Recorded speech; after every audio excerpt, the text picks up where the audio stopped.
don't you be making those decisions on my behalf. Yeah. You're representing me.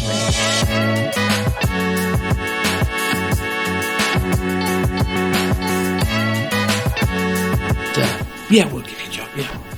What do you know about cars? He said nothing.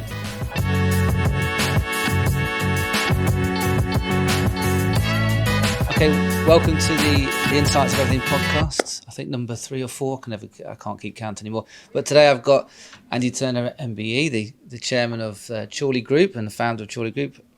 And we're going to start discussing things around his success, his drive, his growth, what brand is, the car industry, and probably a lot in between, because I've heard that you can talk, right? So hopefully it's going to be an enjoyable podcast, but we're going to start now. I think family's been important, right? Ever since day one, back in 1998, 99. 1989. 89, sorry, yeah. 89.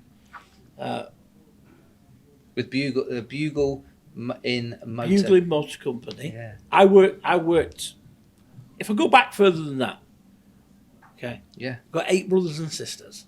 Right. My mum and dad. Okay. We were brought up in very humble beginnings in Blackburn. Okay. Me and my 4 brothers, so 5 of us, had 1 bedroom between us, which was in a loft of a flat over a shop. Okay. So it was pretty tough. Yeah. Chaos. We didn't say the expression first up, best dressed. It was first up, best fed. Right. Because you didn't get up. Somebody else would have eaten it before you. Yeah. And it literally was like that. When there's 8 kids in the family. Yeah, especially boys. 5 boys and 3 girls. Yeah. It's pretty tough. It's pretty harsh. Yeah. My dad was a commercial traveller and then had market stalls. And then he got a little corner shop. Okay. So we were brought up in that industry. And at 5 years old, you were taught how to weigh £5 bags of potatoes. Yeah. Because £5 then. My dad used to say,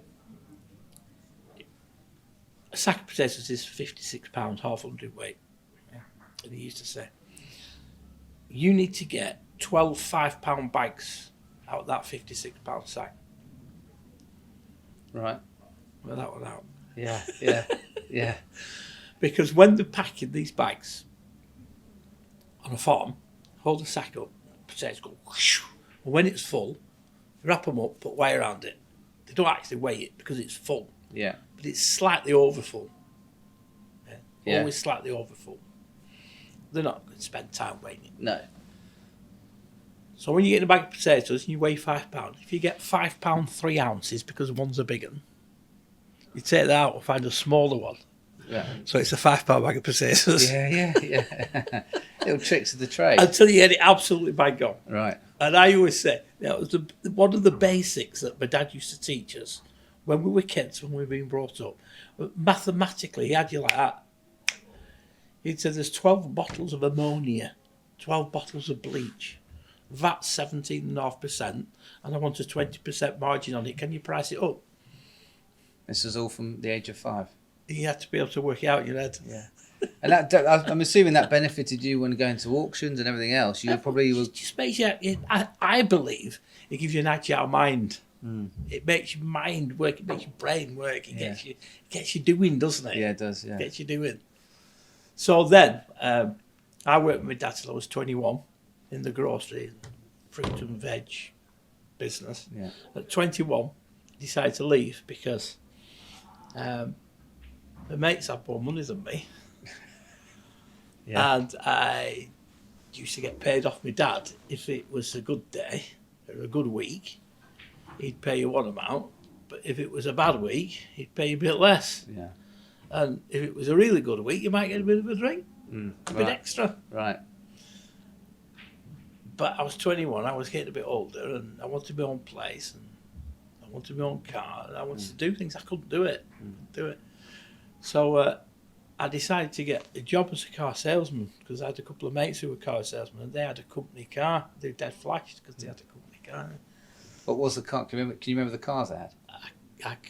Escort vans usually. Okay. Because I had the Escort van. Right. And I had those door speakers in it, and you used to wire it up from your dashboard, bring it through the door speakers. We were like, Right. wow, Yeah, we, yeah. we were really hip. We've got door speakers.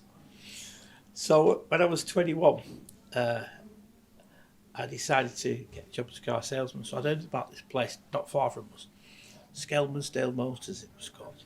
And they ran a particular sales process which was very well known in the motor industry, called Pendle system. It was quite a ruthless sales system. Mm-hmm. I went for an interview, and it was the first ever interview I'd ever been for. I was 21 years old. Yeah. I was terrified. Yeah, I bet. Absolutely terrified. A little Scottish guy interviewed me. And I was shaking. I pulled up in my Escort van. It was a Ford dealership. I thought, well, I'll be all right. Yeah. And after the interview, he leaned over the desk and he said to me, listen, sunshine, he said, you go back to selling cauliflowers because you will never, ever make it in the motor trade. Right. That's what he said to me. Right. Something you never forget.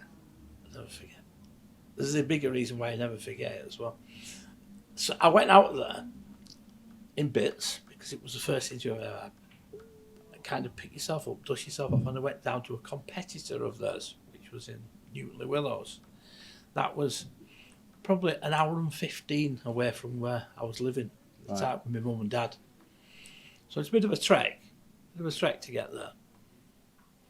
So I went in and I said, is there any chance of an interview? I want to be a car salesman. So the woman on reception said, would you like to take a seat in there? I'll see if somebody can come and speak to you. 2.5 hours later, when I was still sat there in this room, in this big fish tank, huge fish tank, loads of fish, I nearly knew the fish by first name terms.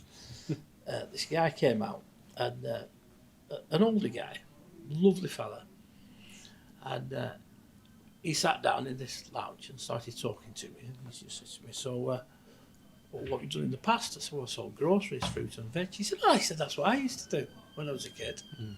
And we got on absolutely famously. Right. He was the managing director who I was talking to. And he said, yeah, we'll give you a job, yeah.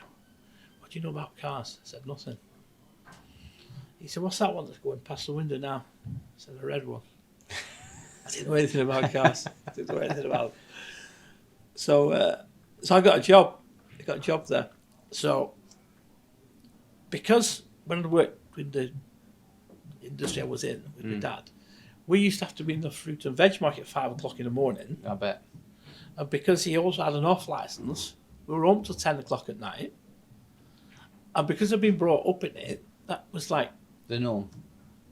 That's how life is, isn't it? That's what you do. Yeah, that's what you do. So when I get this job, which incidentally, before I went, I got the job. They gave me the job. They said I could. The next thing I did was take my mum to have a look. Because my mum wanted to know where I was going. Right. Because she was bothered about me. Of course. So my mum took my mum down at 21 years of age. Where were you in the hierarchy of you? Were you the youngest or middle? No, or? I'd got Paul, Peter, Neil, me, Stephen, then 3 girls. Right, okay. So you're slap bang in the middle. Right in the middle, pretty much, yeah. So we always used to have a joke. She'd say, you got to change your underpants every day. Every one of you. So I changed mine with Peter. He changed his with Neil.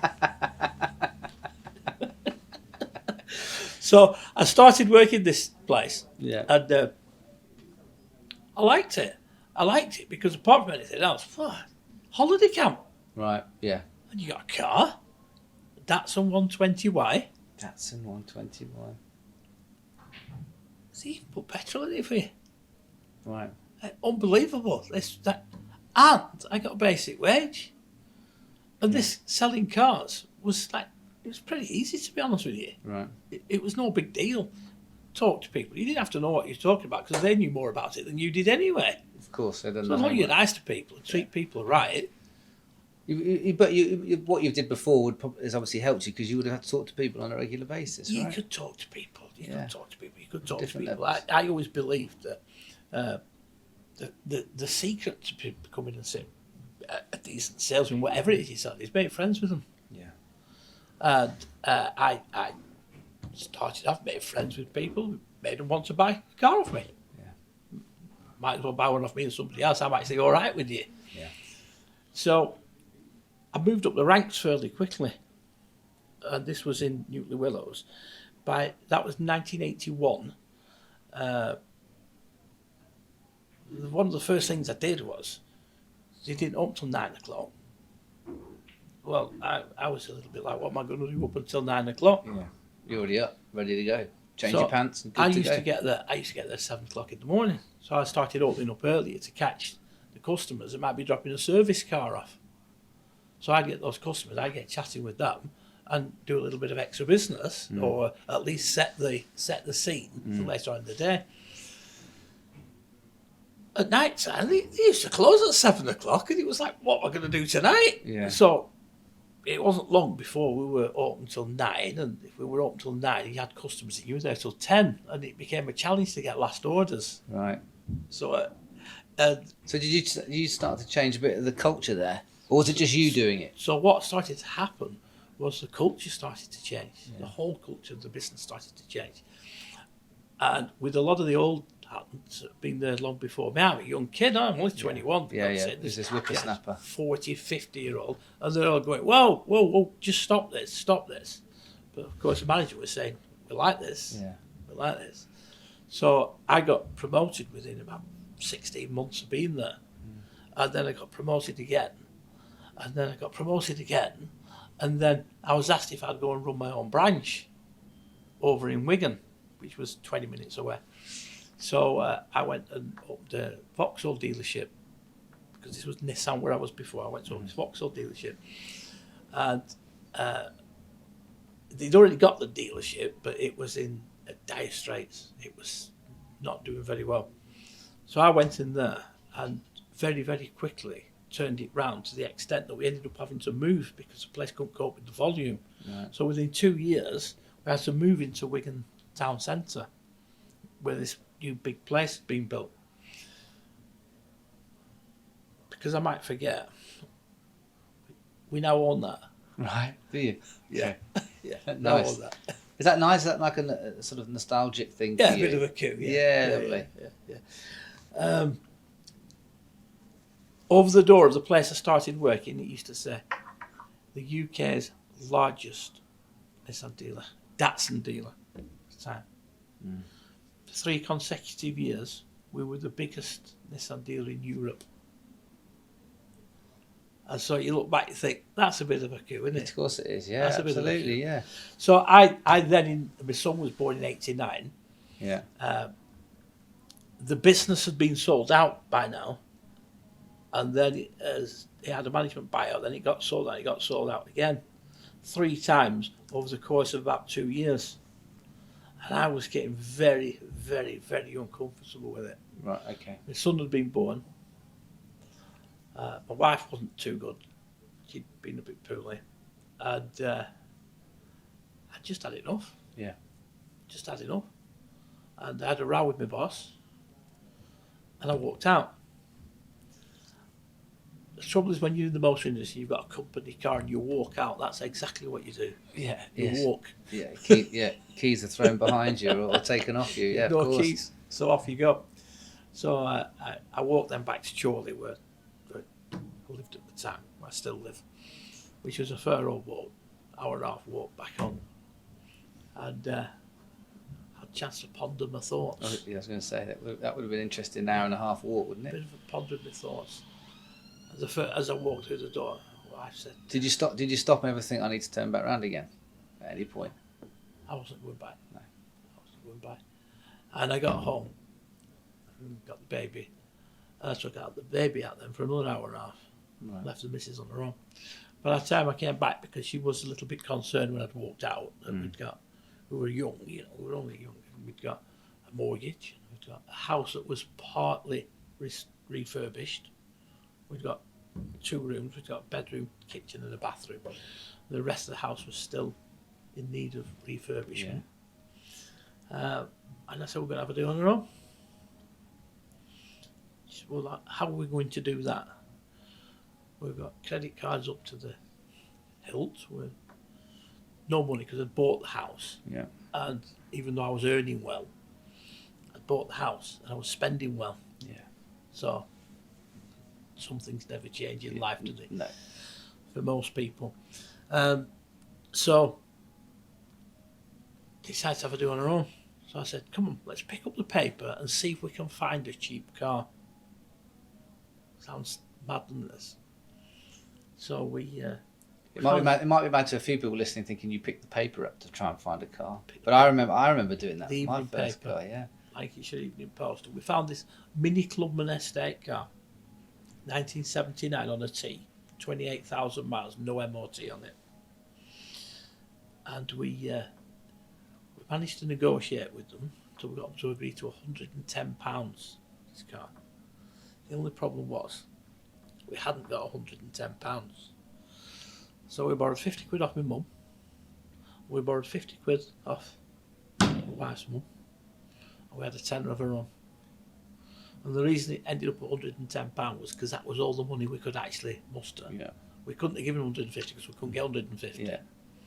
So we, my wife had a Morris Minor at the time. So we went to the Morris Minor with the baby to pick up this car. When we got in it had no brakes. So it was dangerous. So it's no MOT, he's got no brakes, I've got no money. So we took the car back. We got stuck into cleaning it. And we polished it and we cleaned it until it looked almost as good as new. Mm. And he arranged for an auction in Liverpool, West Derby Road Auctions. I knew the guy. I arranged for him to come up with a trailer and pick it up, take it to the auctions and auction it. He took it away. We went down the Modest Manor to watch it go through the auctions. A polystyrene cup with a cup of tea in it, and your first car going through. Yeah. And as it goes through, because you've got all this borrowed money in this car, Yeah. Christ, we've got £100 of borrowed money in this car. So it started and it was £25 and the tea's spilling because you're like, oh, for God's sake, £50, £75, £100. And then somebody shouted at the back, I'll give 200 quid for it. It sold for £510 the car on the night. Really? £510.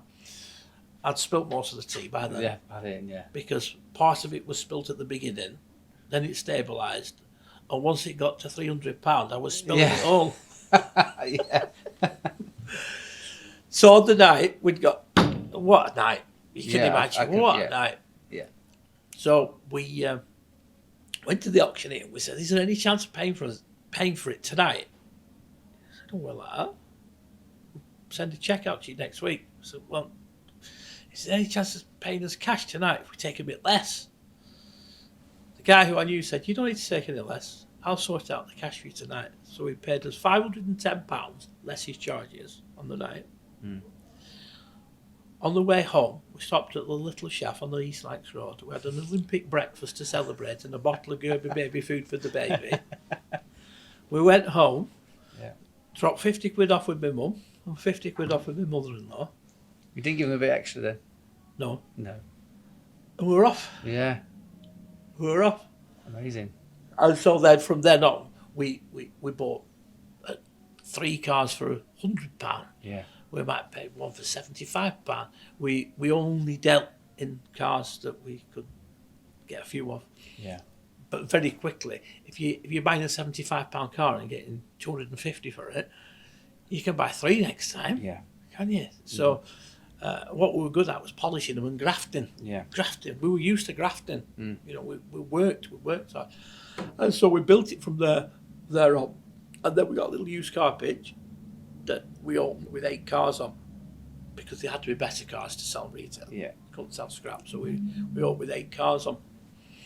We signed a lease agreement for £50 a week.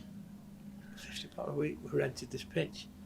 And I was like, what am I committing myself to here? Mm. This is like serious commitment. I'm not kidding. At that time, you're making a big commitment to £50 a week. Because you know, insurance, trade plates, all this type of thing. We made a fantastic success of it. It absolutely rocketed. We were borrowing cars, we were selling cars, and it did really, really well. So that was in probably 91. And then in 92, we opened another one And then in 93, we opened another one. And by 1994, I couldn't get enough cars. Right. I couldn't find the stock because I'd got 3 of these small used car sites. So I decided the best way to source the best cars, part exchanges off customers. Right, yeah. Because there's a little old dealer who's done 7,000 miles over the last 3 years and had it serviced every time. Wants a new one. I want her old one. Of course you do, yeah. I want her old one. So I bumped into, coincidentally, a guy from Nissan when I was buying some cars out of another garage. And we were just talking. He said, "Whereabouts you from?" I said, "I'm from Chorley." He said, "Oh, we're looking for a deal in Chorley." So I said, "Oh, yeah." He said, "Yeah." So what sort of deal? He said, "A Nissan dealer." It'd become Nissan then. Yeah. That's gone. Yeah, that's become Nissan. He said, "Yeah, we're looking for somewhere." So I said, "Oh, right, okay." So what type of people do you want? So he told us what they're looking for, and I thought, "Oh, we don't tick any of those boxes." Right. That doesn't fit with us at all. No. But he set the seed. So I went home. I said to the missus, "Listen, I've been talking to somebody about this," and she said, "There is no way we are going anywhere near that. That's not happening. We're not doing that." Right, okay. That was lighting the blue touch paper. Yeah. Because by 1994, December 1994, we opened the first Nissan dealership. We actually opened it at home, believe it or not. They actually let us operate from a forecourt at the front of the house. We actually opened a Nissan dealership from there in 1994. Bugle Inn, the trading name of the company, is because the house that we lived in was an old coaching inn. Right. And it was called Bugle Inn. Okay. Built in 1767. Lovely. On the A49 between Preston and Wigan. And it was famous for the fact that Dick Turpin lived there. So you can take from that what you want. Yeah. At the front of the house, because it used to be an inn, there was a forecourt. So we started selling cars off the forecourt at the front.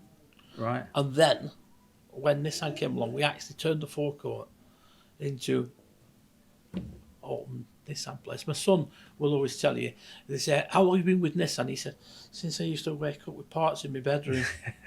Yeah. And literally, I am not kidding again, we used to have oil filters, brakes, clutches stacked up in his bedroom when we started. Yeah. We started with it. So that was 94. We opened the new dealership. We started June 94. We opened the new dealership in 1994, December 94, that we'd built. Mm-hmm. And it was just absolutely rocketed. On what basis? On the basis that all those used customers that we dealt with since we started for 5 years, we'd looked after them. Yeah. And we had a strap line big enough to cope, small enough to care. Treat everybody like you want your mother to be treated. Mm. If it won't be good enough for your mother, well, then don't do it. Mm. Don't do it. Simple. Yeah. Don't do it. So that was 94. Then from then on, we just enjoyed tremendous growth with Nissan until 1998, where we were in fact biggest Nissan dealer in Europe. 98, 99, 2000. Quite a meteoric rise then in those 5 years. What I'm interested now, because your wife said no, but he's lit that blue. But what changed? Did your philosophy have to change of how you sell cars because you were now a Nissan? No, I just had to sell the idea to my wife, like the same way I used to have to sell the cars. Right. Okay. I'm sure she'd love it how you described that. That's amazing, right? And that's when Chorley Group started, was it? So that was when, it started as Chorley Nissan. Right. Now, when we opened in 94, we were very aware that the place that we built was out of town. There was nothing around it. It was a dead end going into an industrial estate, but it was cheap. Cheap piece of land where we built it. Can I ask you how much did it differ the £50 a week lease you had previously? We paid £50,000 for the piece of land, and it cost me £260,000 to build it. So it cost £310,000. Okay. Hi guys, I hope you're enjoying the podcast so far. I thought I'd just take a moment to introduce you to our sponsors of this podcast, Everything Branded.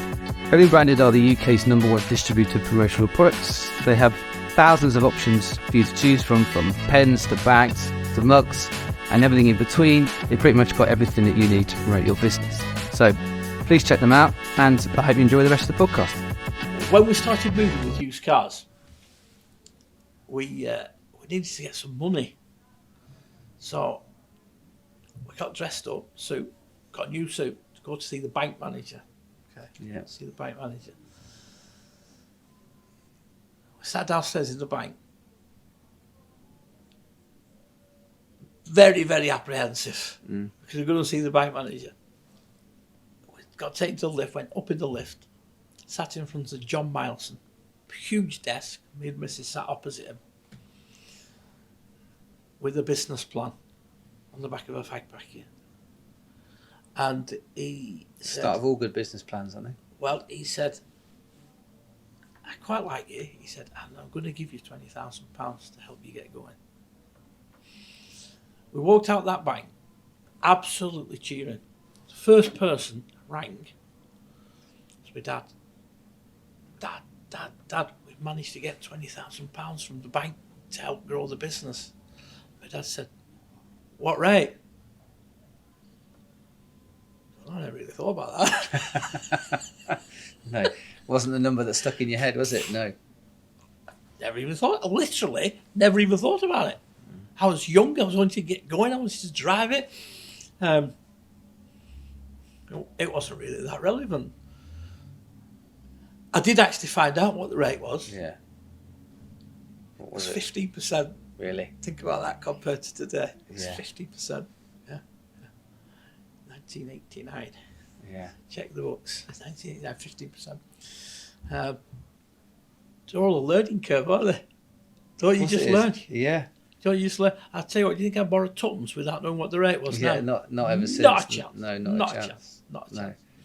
That's quite a dad thing to do as well, isn't it? Rather than congratulate you, it's, well, what was the rate, son? Yeah. You know, What are you doing? what are you doing? And you kind of go, oh, shit. Yeah, of course you do. Yeah, of course you do. Oh, Yeah, God, yeah. why didn't I think of that? Of course. Yeah, yeah.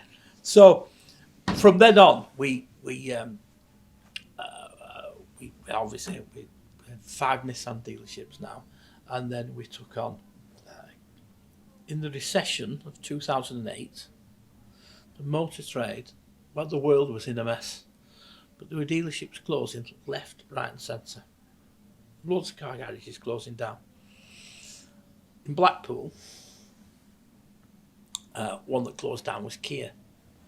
Kia came and said, look, the dealership's closed down. Would you be interested in taking on the brand? Now, if you went to any normal person at that point in time, they would all go, not a chance. No chance, thank you. Not a chance. But we got a very big Nissan dealership. We spoke to Nissan and we said, look, this is getting very, very challenging. We've got this huge dealership and the bank's pulling money in. It's getting very difficult to trade. He said, look, you just keep trading however you need to do it. Let's get through this and then we'll look again going forwards. So we said, well, look, we've got an opportunity to put Kia in the same dealership. He said, do it if it reduces your costs. Shares the costs. So we did it. Pretty much as it was being done, Hyundai came along and said, listen, the Hyundai dealer's just shut down in Blackpool. Do you want to go in Hyundai? So we said, well, let's squeeze them up a bit more. Yeah. We'll put another one in. Next door to us was a Fiat dealership. And the Fiat dealership went bust. That shut down. The receivers came to us and said, would you be interested in this Fiat dealership? Right next door. Well, I wasn't interested in anybody else getting it either because it was right next door to it. It was empty.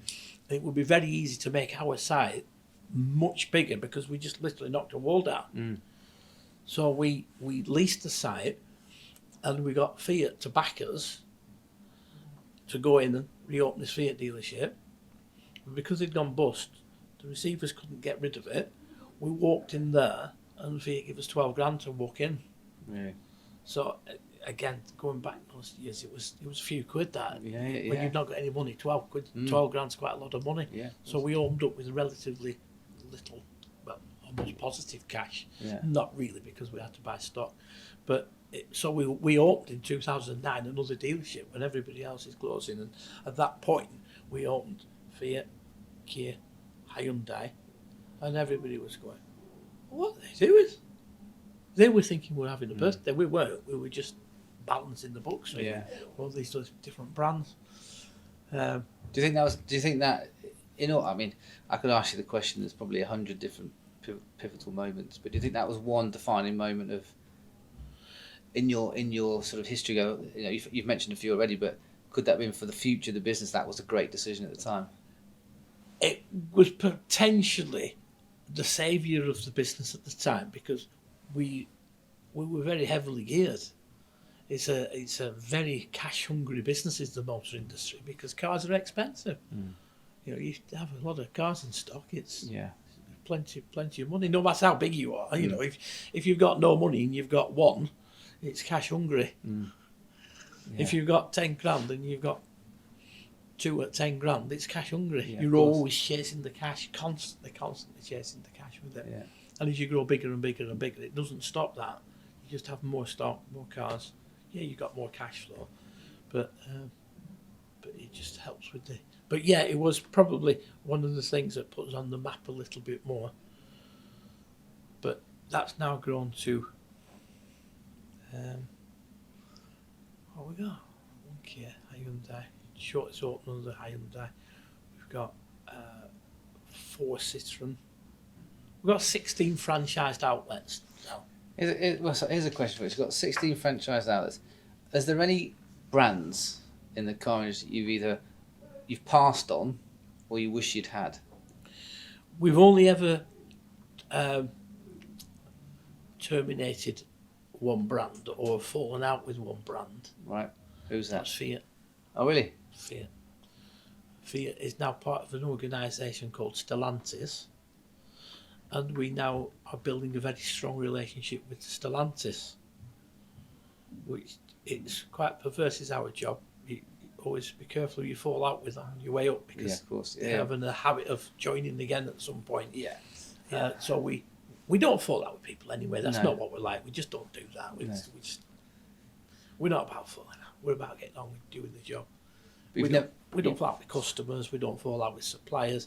We've just taken over a business recently, and the sales manager was sending some fairly abrasive. The sales manager that was there when we took over the business was sending fairly abrasive emails to the brand managers, and we got wind of this, and we just had to take him to one side. We don't talk to people like that. No.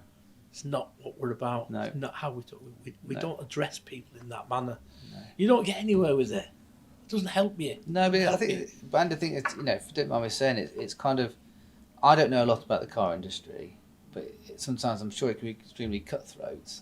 And you've got your cowboys, and you've got those that operate that way. So you're a sort of a shining light in a way of maintaining that ethos you had when you were sort of getting a £5 bag of potatoes, selling it to the customer. That's never changed, right? It's not none of it. It for me, it's a simple philosophy. It's get on with people, treat people right, treat people like you want your mum to be treated, and guess what? They come back. We've got customers that we've been dealing with since 1989. People who bought, old people who brought the grandkids to deal with us now. Yeah, bought their first car. They bought their first car. They've got the guy who we first sold our first Nissan Bluebird to. He still comes back to us. Is he? God, I remember those Nissan Bluebirds. Fantastic car. Yeah. Fantastic car. Particularly if you were a taxi driver. Yeah. It was a good car. Yeah. A good car. So Adam, my son, was born in '89. So he's been in it all his life. He's got an education, which I was very keen for him to get an education, because I didn't.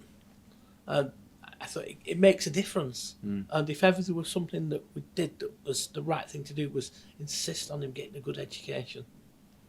Because it stood him in good stead. Yeah. He got his degree, he got his masters. That's right. Yeah. And going forwards, he has a different approach to the business. Yeah. And has that been important? That I know he was your son, but he did bring that to the business rather than just bringing your son in that you could have done easily at any point. I've had brothers and sisters in the business over a period of time, and it's, sometimes it can be quite challenging having family in business. Yeah, I can imagine. And sometimes you have to make some fairly harsh decisions that can have a severe impact on your family relationships. Yeah. And we have had to make those decisions. Of course. You know, they have been difficult decisions, but time moves on, and time's a great healer. And what do they say? Is it never work with family, pets, and kids or something? Right? Something like that, isn't it? Right. But there's not a lot of wrong. My sister's worked with me since 1989, 1990. She's retired this week. Has she? Retired this week. So Yeah. so you said how many years has she been with you then? 91, did you say?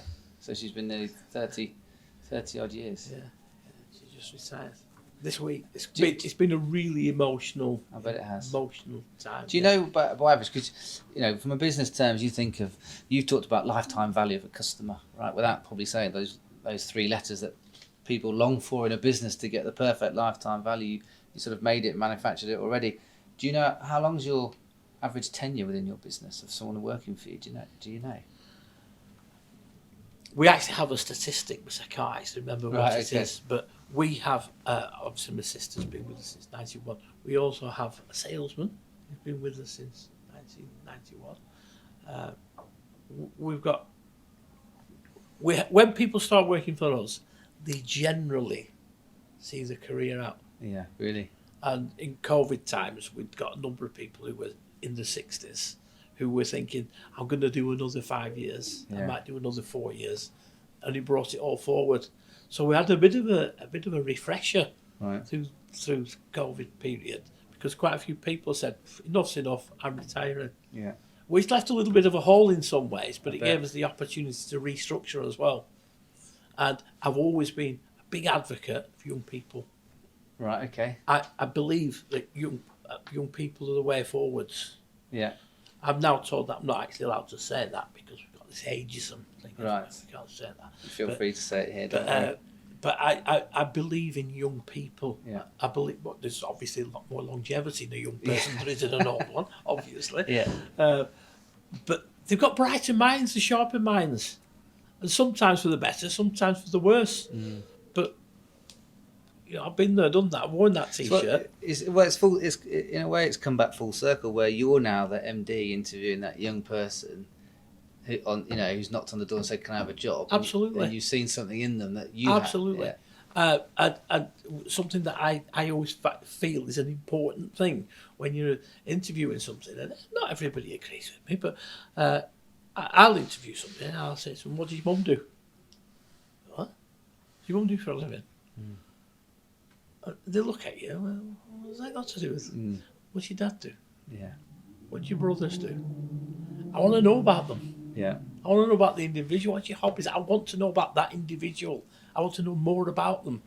And you're better knowing the individual that you're taking on than the guy that you're seeing across the table. Because you sat in an interview, they don't know anything about you. You sat in an interview, No. they don't know anything about you. No.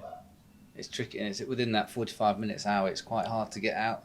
You interview a salesman for 45 minutes. What's he going to do? He's going to sell to you for 45 minutes. Yeah. That's what you're going to do. Yeah. You don't know who he is. You've absolutely no idea who he is. No. Unless you can talk to him and break his defences down. Be his mate and not let him know that he's been interviewed. I'll frequently, somebody come for an interview. I don't do much interviewing now, but where our head office is, if somebody comes for an interview, I'll be sat down in reception with my dog, my walking boots on, and if I know somebody's coming, I'll go and sit next to them, and they probably move up a bit, see one, and I just start to have a little chat with them. You find more about them that way than you will ever do in an interview. Of course. Far more. Their guard is Tell down. you all sorts. Yeah, I bet they will. Tell you all sorts. They'll definitely tell you what their mother does and what their father does, I'm Just sure. tell you, people don't. I go around some of my dealerships now, and I take my dog everywhere with me. My dog's always with me. And so, because I walk the dog, if I get half an hour to spare, I'll go and take the dog in the park and run around with her. So I'm constantly got my boots on. And I walk into some of our dealerships, and now some of the staff in the dealerships don't know who I am. And it's really refreshing to see how I get greeted. Or not. Yeah, or not. Yeah, true. Yeah. Or not. Yeah. But So you haven't got the picture. You haven't got your picture on the entrance to every dealership. You've got. not go on. You've not got your picture, a frame. No. Don't need that, do you? Don't need that. Don't need that. No. I'd rather not do that. No, I bet. The interestingly, the guy who into me for the first job in 1994, when I was trying to source stock, I was starting to get a little bit of a name as a buyer in the Northwest. And he had his Ford dealership. It was a different Ford dealership. He'd moved on, got another dealership. And I got this phone call off his general manager, and he said, I believe you buy used cars. And I said, yes, that's right. He said, well, I work for this particular dealership. And I said, what is it? He told me. I said, who runs that? So he told me who owned it, and I thought, that's the guy who interviewed me for my very first job. He told me I won't make it in the motor trade. Oh, it was the Scottish guy. Yeah, who owned this dealership. So he rang me up and he told me about these cars. They're all Vauxhalls. He'd got 10 Corsas and 10 Astras, and I didn't have any money at the time. But when I say I didn't have any money. Right. But I knew my job. And he said to me, would you be a buyer of them? It was in Ellesmere Port. So I went from Blackburn over to Ellesmere Port to have a look at these cars. And I said, what are they? And he told me what they were. Went out to the compound to have a look at them. And I thought, no, they're not. He's got every one of them wrong. He told me they were all lower spec than they were. Right. So I had a look, and I thought, every one of these cars is worth £300 more than he's asked me. Every one of them. So I had a look, and I said, yeah, all right, we'll have them. 20 cars. We had no money. So he said, right, okay, you can have them. How quickly can you move them? So I had to go back to Blackburn to get my mum and my dad, my brothers and sisters, to shift them. By which time it had gone past 3:30 on a Friday, so I could write him a cheque out then because he couldn't bank it. And by the Wednesday when that cheque hit the bank, we'd got every one of them sold and gone. I really wanted to pick him up and say, do you remember? Yeah, I bet you did. Yeah, of course you did. That's a fantastic story then, isn't it? But I didn't. I bumped into him. We had at Hay Dot Races once. Right. And Luke went as an invited guest, and he had as well. And I reminded him about it. So you got your moment in the end. What did he say? To get me both eyes, I'd laugh over a beer with him. Yeah, that's good. Because, hey, it's life, isn't it? That Bygones. It's not. It's just a bit of fun, isn't it? Yeah, it is. Well, And that, to me, in the game, whatever game you're in, have fun.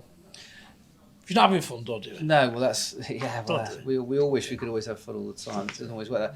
But I suppose if he hadn't said that to you in a way, but Who knows? who knows, right? Who knows? Who knows? But Who it knows? might have just been that little bit of inspiration. So many times through life, you look and you go. But my sister just retired at the minute. There's been conversations. Oh, how could you have ever done that without your sister? And you do. I say it myself. I couldn't have done this without my sister. But then, be a little bit more heartless. Well, yeah, you would have probably got somebody else. Yeah. You'd have probably, There's always somebody else. And the business now is bigger than any one person. Don't ever think. When I worked for somebody else, I thought that when I walked out that day, I was going to punish them. Right. Because I was going to walk.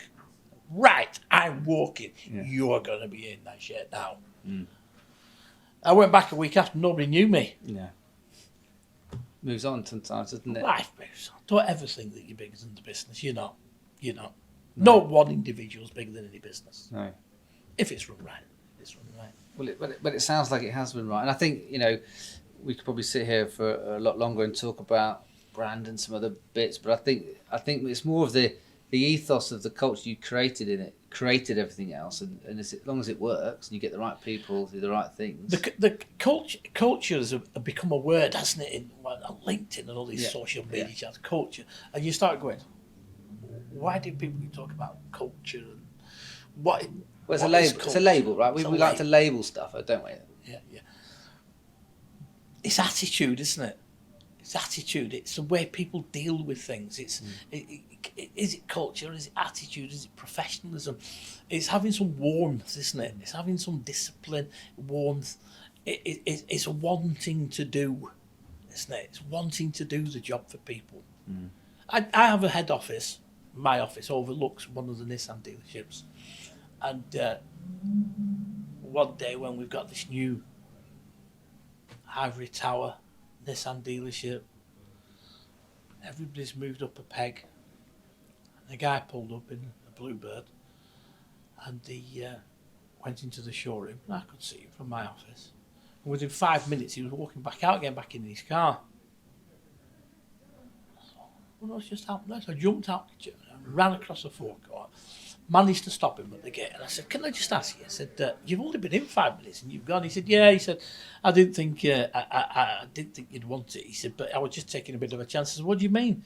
He said, well, I've got this old Bluebird here. He said, I've got breathalyzed. He said, it's going to be parked on my drive. He said, if it's on my drive, I'm going to be tempted to drive it. He said, I'm going to need the money to pay me fine, and I need to sell the car. So I said, all right.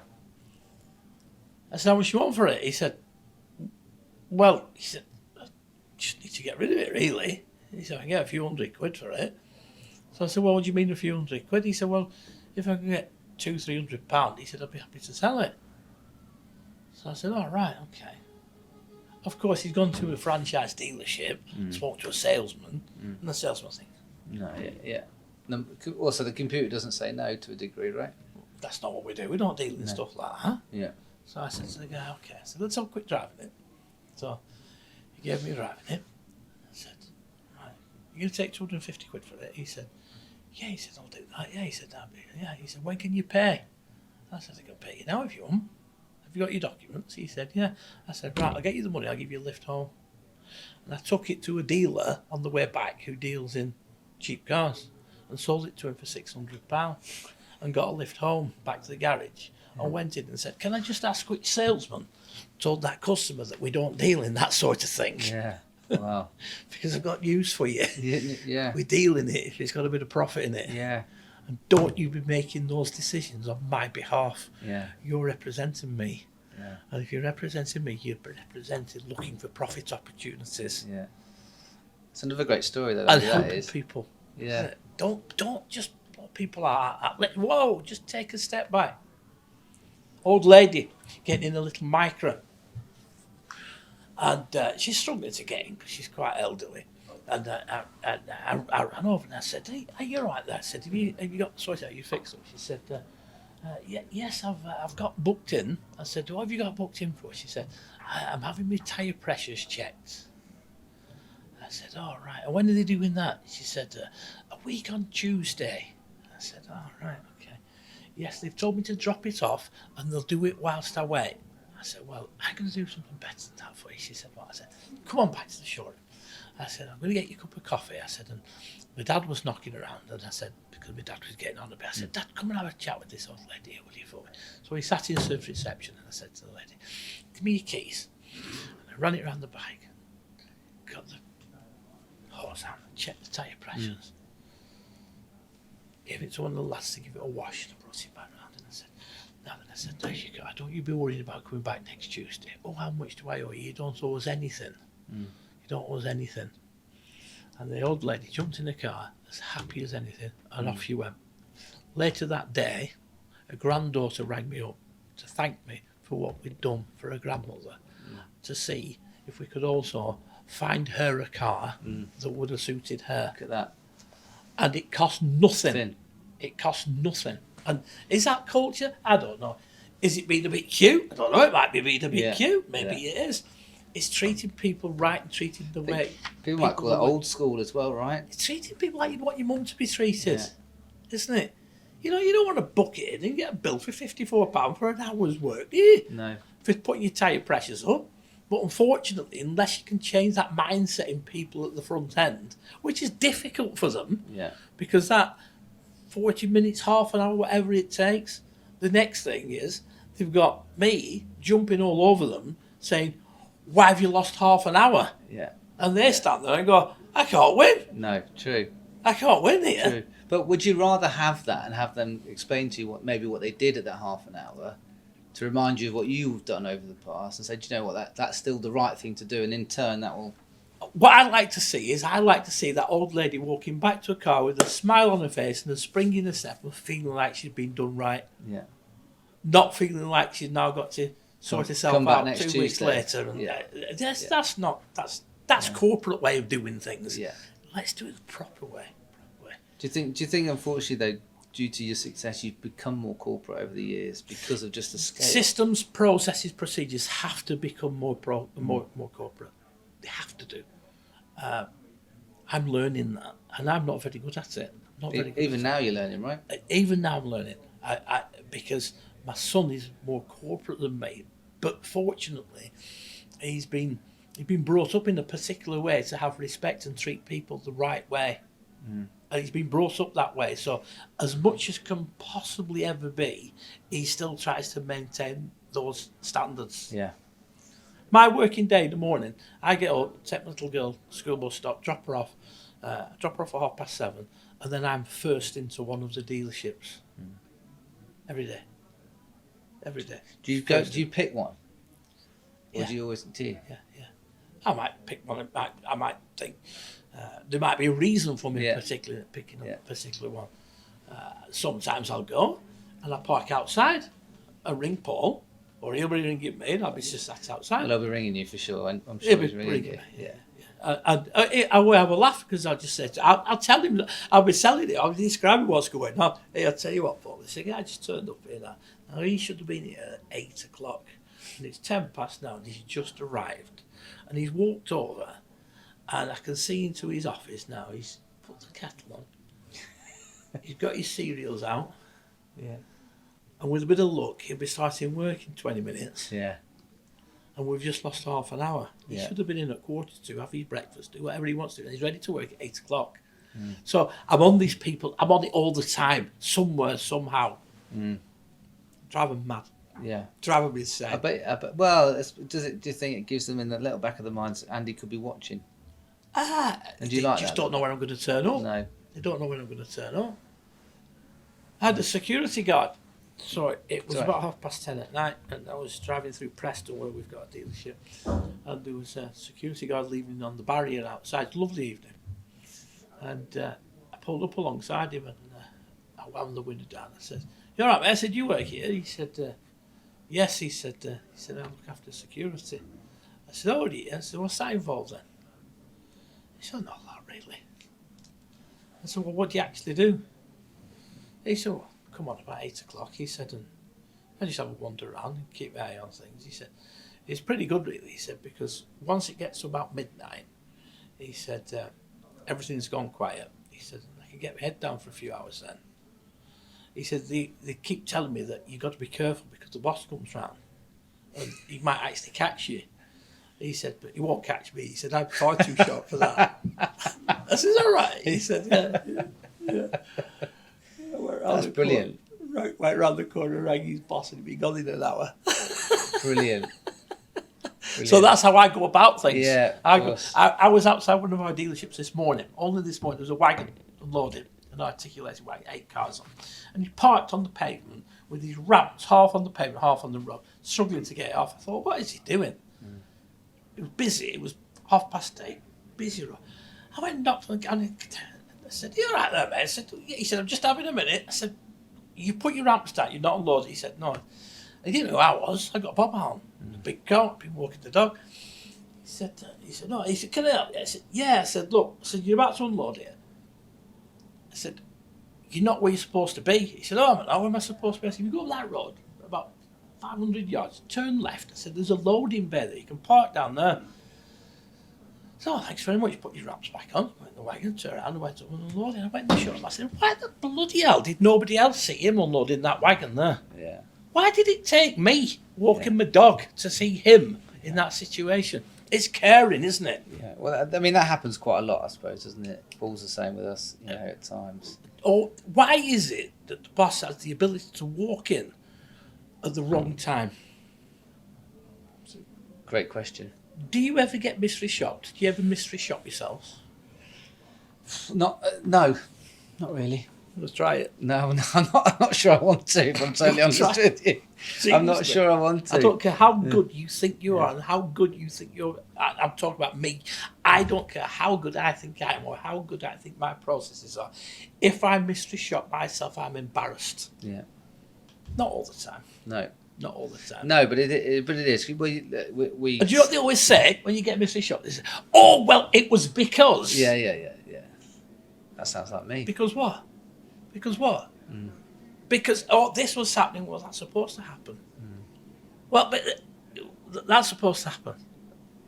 It's always needed. Called Sod's Law. Yeah, for a reason. Yeah, and it happens, right? Because you, often when you're so in it, you're in it, aren't you? You can't see the wood for the trees or whatever. So you need that outside influence. I've got one quick. So, family business. You've got Adam now running the show. You've mentioned, I know because obviously you've got your MBE recently, you took your grandson to it. So do you think the grandson's going to be part of this business moving forward? And do you think you've created the right ethic for him as the next generation? I've got two grandsons. The chalk and cheese two grandsons. Right. Now, in the process of growing the business, I'm trying to be politically correct here. We're obviously growing the business. You get more and more staff, you get more and more people. Yeah. And the world changes. You change. The requirements that you have as an employer change. And your skill set has to change to manage the number of people. When you're starting to get up to 200 people, it becomes more challenging. And I haven't been renowned for the best human resources skills. Now I know where we get some of ours from then, I think. Sometimes, I'm not saying I do the wrong thing. I do the things these days isn't acceptable. Yeah. I generally get the right result, but perhaps not in the acceptable way. So I recognised, and my board recognised that I wasn't as good at that as I should be. Yeah. So they asked me to stop engaging with the team quite as much. I'll be putting it nicely. Okay. So sounds familiar. So we decided to bring on a lawyer on the board, but an employment lawyer, somebody who specialised in people and the law, who was also very, very sharp and very quickly developed a very wide-ranging understanding of the motor industry. So she became motor trade and employment law specialist on our board. And she's very highly regarded in the industry, across the industry. With a lot of our competitors, she's highly regarded and very well known. So she started to get asked to do work with other companies, which she started to do, but very quickly time became scarce. Yeah. So she brought somebody else in to help her, another lawyer, and very quickly her time also became scarce. So we brought in another assistant, and before very long we were going, hang on a minute, this is getting busy. So we then started up a law firm. CG Professional. CG Professional. And Stacey, my daughter-in-law, is the senior managing partner of the law firm, and that's Adam's wife. Yeah. That has now grown into quite a substantial law firm, 60 lawyers, specialising in corporate, employment law, commercial law. Do you think that she's taken on the values that you had again in your business? Very much so. Which has been to her success. It's a completely different model than a traditional law firm. Right. They don't wait for somebody to ring up, and when they do, answer the phone at 10 o'clock, start timing the call. Yeah. Every job is priced. It's a price job. Yeah. Price job. You can pick up at the phone anytime. Most of the lawyers answer pretty much whenever. Right. You've got to be accessible. We said, I said, listen, I've got experience of lots of different law firms, not working in them, dealing with them. And I know there's times when I want some help and I go, because this will cost me if I ring up and ask this question. Yeah. I said, now, if you can take that feeling away from people, they'll engage with you easier. And then when you get the opportunity to do the proper jobs, do the proper jobs. It's the same. It's the old lady in the tyres all over again, isn't it? Absolutely. So in building the business, we've also done quite a bit of development work.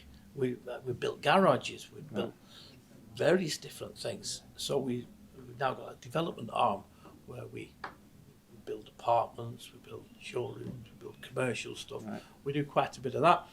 So having your own law firm that deal in commercial properties, again, it's another string to the bow. So the whole thing works quite well together. Now, quite efficient. It's quite efficient. If I see a piece of land, I can ring up the law firm and say, listen, I've just had a look at this. Can you just do a bit of research? And it's no real cost to do the exploration.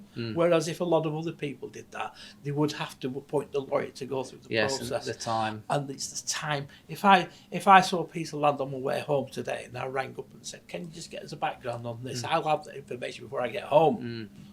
If you were ringing a law firm up, you'd probably have to make an appointment to ring you up, to ring you back. 2 weeks, 3 weeks later. So it works, it's efficient. And now we work for quite a good number of other national motor trade companies doing legal work and HR work. Right. Yeah. So did you ever think that the guy that was weighing £5 bags of potatoes would be where you are today? Do you see it like that? Not when I was 5. No. After that conversation with the first guy saying you'd never work in the car sales, I didn't. At that point in time, I didn't want. My goal wasn't to do what we've done. My goal was just to be able to enjoy myself, have a few quid. That's all it was. Sell some cars, have a few quid, live all right. Get on with it. And people have said to me, "Are you growing the business? Or are you selling the business?" And I go, "We're doing with the business whatever the business dictates at that point in time." And as it happens, it continues to grow and grow and grow. Do we have a long-term plan? We'll continue to grow the business until such times as we choose to do differently. Yeah. But if somebody came along and said, look, we want to talk to you about expanding your law firm, we were approached no longer. Do you want to buy this law firm off us? And you start going, I've been here before, I've had this conversation. But now we're doing it with a law firm, not with a car dealership, But it's the same rules, it's the same principles, everything's the same, it's just a different product, if you like. You asked about the grandkids. My eldest grandson is doing very well academically. He's a smart cookie, and he has all the makings of a future lawyer. Right. The younger one has got all the future makings of a car dealer. Right. I'd be more than happy to see them both come into the business. Of course, I'd love to see it. Absolutely, I'd love to see it. That would be wonderful. The good kids. So I wanted to touch a little bit on, I think, something that's is quite close. It's Inspire, right, and Chorley Youth Zone. When did that start? About 6 years ago, I was approached by a guy who had a vision. Isn't that how all good stories start? I had a vision about having a national network of youth facilities. And he came and he sat and he talked to me, and I had to say to him, "Can I just ask you something?" So what are you sat here for? What are you telling me for? What's this got to do with me, kind of thing? So your name's been put forward as being the right guy with the right attitude and the right approach to run this charity in your hometown. I said, "I don't know anything about charity work." I said, "I don't know anything about youth work." He said, "Yep." He said, "That's great." He said, "Because what you do know about is a little bit about is people and the way they work." Yeah. He said, "And we want you to get involved." So I said, "Well, I'll tell you what I'm going to do." I said, if I consider this, I said, I want to talk to other people before I do, but if I consider this, I'm going to tell you there's 3 things I don't do. I will not do fundraising. Not do fundraising. Don't like it. I will not do public speaking. Not comfortable with it. Don't like it. Don't like doing it. And I'm not getting myself to my age where I'm going to start pushing myself through these boundaries outside my comfort zone. I don't want to do it. And I cannot chair a formal board meeting because my board meetings are Probably a bit like ours, I'd imagine. pretty informal. Yeah. Pretty informal. So he said, right. He said, well, don't worry about that because he said, we can deal with all those things. So will you come on board? So it took me quite a long time, about 10 minutes, to say, yeah, all right then. And the rest with that is history, really. We then had to raise 4.8 million to build it. So some fundraising. How are your knees? How are your knees? They're all right now. Are they all right now? They're all right now. Yeah. It's bad now. Yeah. Get up and downstairs Yeah, without thinking good. about it. Yeah. I did have to think about it, but no, I'm not so bad now. So we had to raise 4.8 million to build it, and it cost us 1.2 million to run it. Well, it's just gone up to 1.2 with energy crisis, etc. Wages, even wages have had to go up. Massive challenge. In my life, I would say that has probably been the biggest challenge of my life. Really? But the reason it's become a big challenge is because I meet the kids, I see the kids, I engage with the kids. I don't just help with the fundraising, the building the place, that time. I actually engage with the kids. Yeah. I'll do mentoring with some of the young people. You know, we do engage. We're just about to take a coach load to Nissan Right. plant in Sunderland. Right. I've managed to get them to give us a tour of Amazing.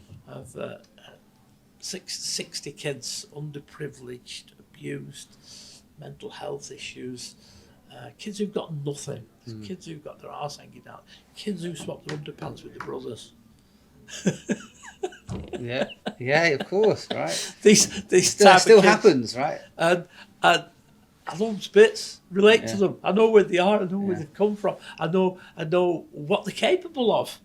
You know, a lot of these kids, they think they're capable of nothing. It's not right. It's not true. They've got massive capabilities and opportunities ahead of them. They just don't know it. No. They just never been given the opportunity. Do any of them get to do any sort of apprenticeship at any of your dealerships? We now got a recruitment program within the youth zone, so we're not trying to push the job centre out, but No. generally speaking, when we get offered staff from the job centre, the quality of those people tends to be just not where we need to be. Why? Because I don't know anything about them. Go back to what I said before. Yeah. They've come in, they tick a box, I'm going to get my benefits, Yeah. but who's helping who there? Is the job centre helping them get into an employment position? No. They're not helping them get into it. They're not mentoring them, they're not giving any help or support. In the youth zone, what we do, we try to take these kids at an earlier age and then work with them to try to give them a little bit of ambition, to give them something to strive towards, something they want to do. We have them come around the dealership. We'd have them working on some of the building projects that we've got. We get them involved. We try to get them involved. As you alluded to there, I did Everest 2019. It was my 60th birthday, and I wanted to raise £60,000 on my 60th for the youth zone. And to do that, rather than me just decide I'm going to do that, I said to the kids, listen, guys, girls, this is what I'm going to do. And they all went, yeah, as if, Yeah. all this type of thing. So, well, I'll tell you what, why don't you make it easier? Why don't you help me? Why don't you help me do it? Well, how can we do that? I said, every Sunday, we can go on a walk. I said, you can pick the highest hill in the area, and we will go as a group and do it. So we have a minibus, 12-seat minibus, and we went on a regular basis, 12 of us, 12 kids, and they were, God, Andy, you can do it. These are kids who were a lot younger, a lot fitter, a lot more mischievous, and whoosh, they go up those hills like there's no tomorrow. But when, and don't get me wrong, I can do it. No problem with it. Work it a little bit. But when you get some of those kids who last week were shoplifting and breaking in and terrorising the town centre, and then all of a sudden they're helping this old fella try to get up this hill. Because guess what?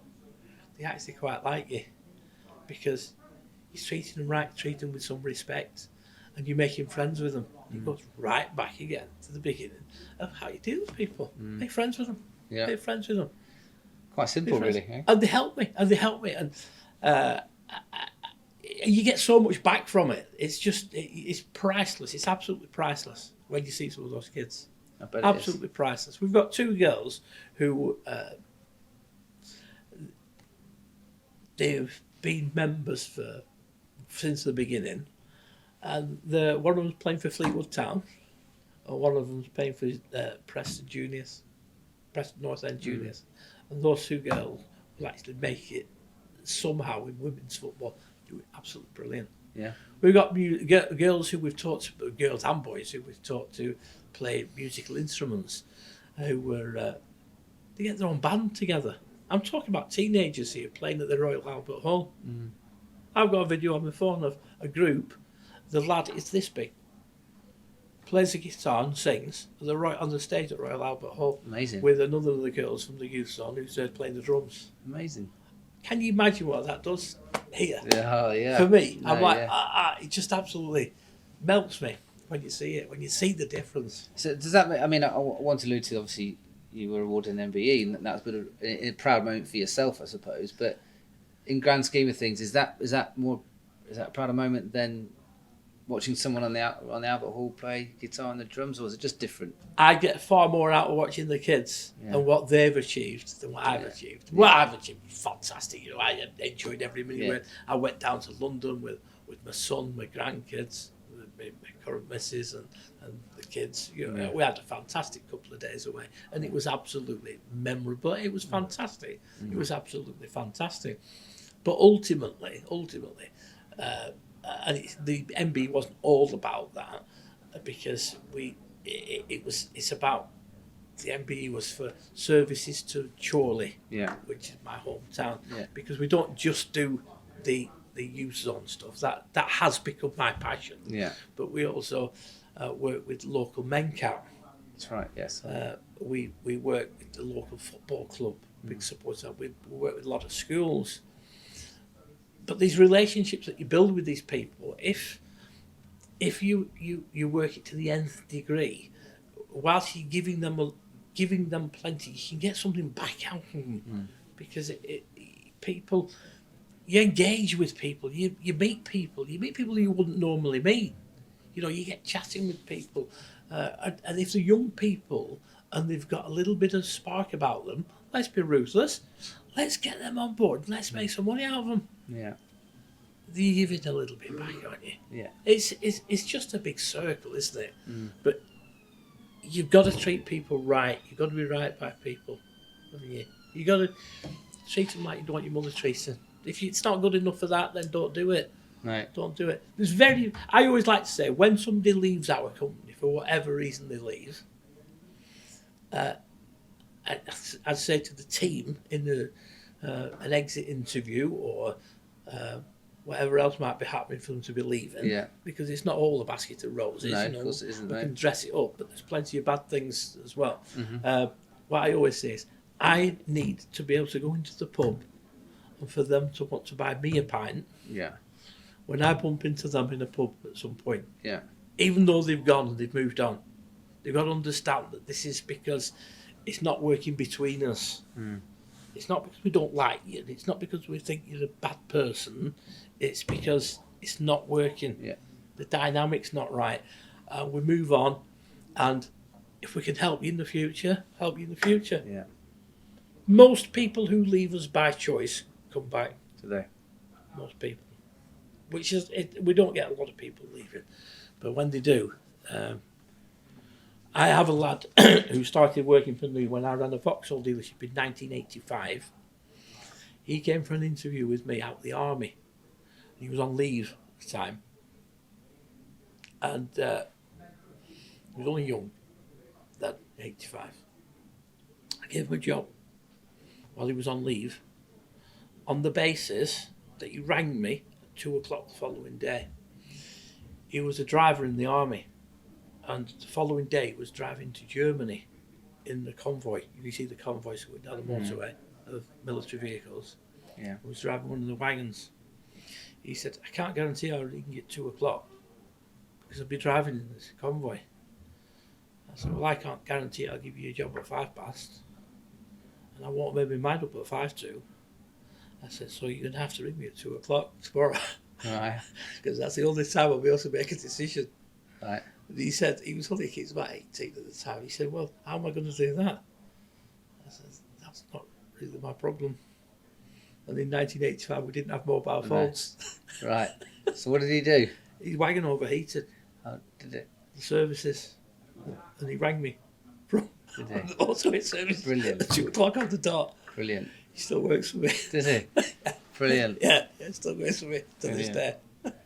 Yeah, a lot of respect for each other. We both work really well together. That's great. And have a lot of fun. Have a lot of Well, I fun. think that's quite evident. I've got one thing I want to ask you, just because I think it'd be quite interesting from a selfish perspective. We touched on it earlier, but with the I mean, to say what's the future of the car industry is difficult. But obviously, you've got these online players that are coming in now. What are your thoughts on them, and will they be here, or will it just evolve into something else? Is there always going to be a motor dealer group situation? Are there always going to be garages? Well, Yeah. yeah. Are you going to always going to be able to go into a showroom and have a look at the car? I think so. Yeah. Do people want to do that? Do people want to go online and have a look at the car? This is our take on it. Not all people are the same. Yeah. Yeah. They never will be. No. And some people want to go into a showroom, and some people want to buy online. Yeah. So we've got to provide for all aspects, haven't we? Correct. Yeah. We've got to provide for them all. We have a digital marketing team, and we also have an online sales team who work till 11 o'clock every night. Right. Now, we are finding that I said at the beginning, I would stay open till 10 o'clock at night, struggle to get last orders. We are now talking about, should we be closed at 5:30? Because a lot of people are shopping online at night. They don't want to go through that process of coming to the showroom. However, at the weekends, the showrooms are buzzing. Yeah. There's people around, there's people coming in. We're always busy during the week. There'll always be a service requirement. People are always going to have the car serviced somewhere. So you're always going to have that side of it. They're always going to need parts for them. So we've also got the parts department. Because unfortunately, what happens, we work with a lot of local colleges, and I got asked to get involved in the curriculum at Blackburn College. And people always go, oh, right, okay, I want to be the motor, I want to be a car salesman. And so the colleges that are set up to run motor trade type of things, you say to them, well, what do you offer in your curriculum? Well, apprentice mechanics. Right, okay. So your motor trade section basically is mechanics. How to fix a car. How to fix a car. Yeah, would you agree with that? Yeah, that's what they do, college, Yeah. isn't it? Yeah. Okay. Where's your salesman training? Where's your salesman training department? Well, we don't do that. No. Oh, right, okay. So It's built in. It's a character. You know. yeah, you can't. Right, okay. So where's your sales administration course then? Whereabouts is your parts course? Running the parts department. Running the parts department is quite an intense job. It's quite a difficult job to run a parts department. Where's the technical skills that you have to? So there's many more aspects of the motor trade. People go, oh yeah, online buying. Yeah, you go buy a car online. That's just a small part of it. Small part of our industry. And the other anomaly that you will always have, I've said this for many years, the difference between the motor trade and virtually any other trade, things do change, but virtually any other trade is a high value part exchange. When you get a new washing machine, you don't trade your old one in, do you? No. You don't do that. No. There's very few very few industries where you've got a high value part exchange. If you start talking about aeroplanes, boats, yachts, that type of thing, okay, different ballgame. But the general run of the mill product that's available to the masses, which of course is the second most expensive purchase you'll make after your house, isn't it? Yeah. Isn't that a wife? Mm-hmm. Yeah, that's your wife. Yeah. You just have one. Yeah. We'll edit that bit out, don't worry. So my wife doesn't see it. It's true, isn't it? He's got this part exchange thing. And so now they're saying, oh yeah, but you can go to WeBuyAnyCar.com. And I've been asked 1,000 times, oh, has that hurt you? Best thing that's happened to us. Yeah. Why? Why is WeBuyAnyCars.com any good to us?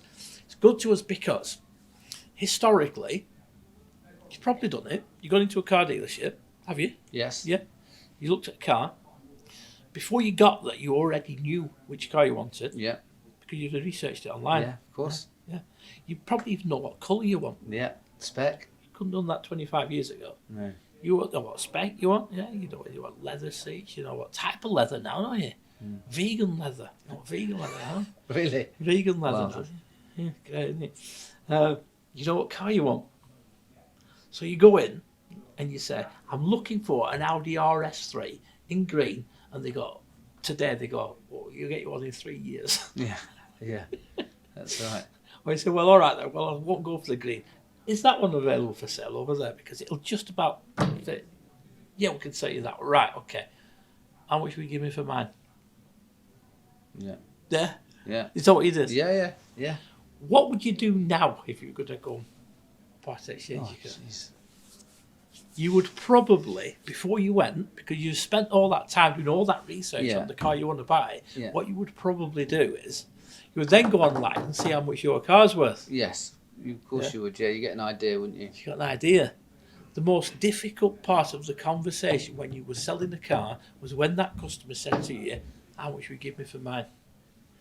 Because the answer is the deciding point as to whether or not that customer leaves that showroom door faster than you can blink. Because if he's coming there thinking his car's worth $5,000 and you say to him, well, we'd be thinking somewhere around 2.5. Yeah. Believe me, he's leaving. Yeah, of course he is. Yeah. No matter how much he likes that car. Yeah, no. But if he comes in with a preconceived idea of what his value is, and if it's $2,500 and he's done it online and checked it all, do you know something? He actually believes that.